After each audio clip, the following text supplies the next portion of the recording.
Hello everyone, welcome back to my channel, welcome to new mini blog. তো আজকে ব্লগটা একদম বিকাল থেকে শুরু করছি। আর সেদিনকে আমি বাপি আর বোন তিনজন মিলে গিয়েছিলাম মিয়ামরিতে কেকের অর্ডার দেওয়ার জন্য, কারণ আমার বার্থডে আসছিলো। তো আমি বলে চল কেক অর্ডার দিয়ে আসা যাক।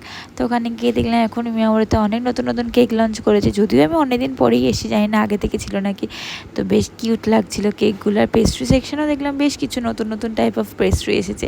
আর একটা ডিমের মতো দেখতে পেস্ট্রি ছিল, আর একটা বাচ্চা কাঁদছিল কি আমার ডিমটাই চাই। তো যাই হোক, আমরা ওখান থেকে বেরিয়ে গিয়েছিলাম আলদাপাড়া কালীবাড়িতে। ওখানে তখন সন্ধ্যারতি হয়, তো তাই ভাবলাম একটুখানি ঘুরে আসা যাক। তারপর সন্ধ্যারতি শেষে আমি আর বোন একটু বেরোলাম ফুচকা খাওয়ার জন্য। আর আমরা যেখান থেকে ফুচকা খাই আর কি, আমাদের রোজগারের ফুচকা খাওয়ার একটাই জায়গা। আমরা কোথাও গেলে বা কোথাও না গেলেও বাড়িতে থাকলে ফুচকা খেতে ইচ্ছে করলে শ্যামপুরেই চলে যাই দাদার কাছ থেকে ফুচকা খাওয়ার জন্য। দাদা খুব ভালো বানায় ফুচকাটা।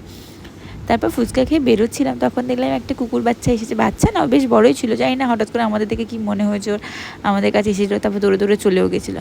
তারপর বাড়ি ফেরার সময় কিনে আনলাম বিরিয়ানি, আর এটি ছিল আজকের ডিনার। তো ভিডিওটা এতটাই ভালো, সাবস্ক্রাইব করো, বাই।